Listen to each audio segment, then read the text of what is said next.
Apple just wrapped WWDC26, and honestly, for the first time in years, Siri wasn't the punchline. Apple introduced Siri AI, foundation models, app intelligence APIs, AI-powered shortcuts, and enough AI buzzwords to make every startup founder update their LinkedIn headline. But the real question is, did Apple actually ship something useful this time? Stick around, because I'm going to break down everything that actually matters for developers. No fluff, no marketing speak. Just the stuff you need to know. So let's start with the elephant in the room. Siri. Or should I say Siri AI? Because apparently adding AI to the name gives it plus 20 intelligence points. Now look, Siri has had more reboots than the Fast and Furious franchise. And just like that franchise, every time we think it's over, Apple brings it back with a new coat of paint and calls it revolutionary. Historically, Siri has been great at things like, "Hey Siri, set a timer," and absolutely terrible at everything else. But this time Apple says Siri AI is genuinely different. It's now conversational, understands context across interactions, remembers what you said earlier in the same conversation, and can interact with apps far more intelligently than before. The old Siri felt like an intern on their first day, eager, occasionally useful, frequently confused. Siri AI sounds more like a junior engineer. Still not perfect, but at least it reads the docs first. Let's hope Siri AI finally understands me better than my ex. Now here's the part most people missed while watching the keynote. The biggest announcement wasn't Siri. It was foundation models. Apple didn't arrive late to AI. They're calling it strategic patience. And honestly, the foundation models framework might be the moment that justifies that patience. Apple is expanding developer access to on-device AI models directly through the foundation models framework. Developers asked for AI APIs. Apple responded with an entire framework. Nobody is marketing it because I think they spent the budget on the Siri's marketing. But here is why this is genuinely exciting. Translation for everyone. Developers can now use Apple's AI models directly inside their apps. On device, no cloud calls, all real-time. No sending your users' data to a server farm somewhere. Imagine opening a fitness app and getting truly personalized coaching without your data taking a round trip to 5 different cloud servers first. That's the promise of foundation models. And for privacy-first development, which Apple has always championed, this is a big deal. Now let's talk about the framework that quietly went from side quest to main storyline. App Intents.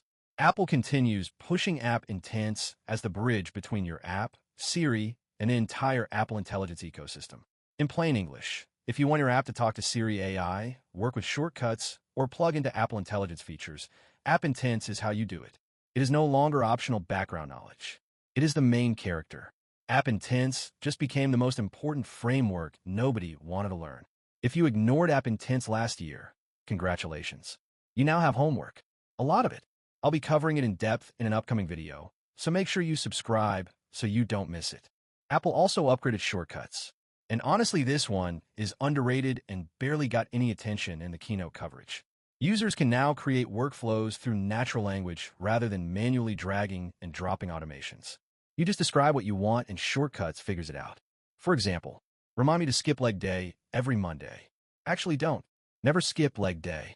But jokes aside, this is powerful for end users, and it opens up interesting possibilities for developers whose apps support App Intents. Your app's actions become accessible through natural language without the user needing to know your app's interface at all. Apple is also leaning harder into AI-powered development tools inside Xcode, which means every developer watching this video now has 2 coworkers. First, Stack Overflow. Second, Xcode AI. One of them judges your code less. I'll let you figure out which one. The deeper integration of AI assistance into the development workflow is something worth paying attention to. Not because it replaces you, but because the developers who learn to use these tools well are going to move significantly faster than those who don't. Here's my honest take. WWDC26 wasn't revolutionary because Apple invented something new. It was important because Apple finally connected all the pieces. Siri AI, foundation models, App Intents, Apple Intelligence, and AI-powered shortcuts are no longer separate announcements in separate sessions. They're forming a single coherent ecosystem. And that ecosystem is now open to developers in a way it wasn't before. Apple Intelligence is what happens when marketing and machine learning have a baby. But underneath the branding, the actual developer APIs are real, the on-device capabilities are real, and the opportunity is real. The question isn't whether Apple is serious about AI anymore. The question is whether you're going to be ready when your users start expecting these features in your app. So here is your WWDC26 developer checklist. Learn app intents. It's no longer optional. Explore the foundation models framework. Watch the Apple Intelligence developer sessions on the Apple Developer Portal. Start experimenting with Siri AI integrations in your projects. And maybe, just maybe, Siri will finally stop opening a random website when you ask it a simple question. If you found this useful, hit subscribe. I'll be doing deep dives on foundation models and app intents very soon. Drop a comment below telling me which WWDC26 announcement you're most excited about as a developer. See you in the next one.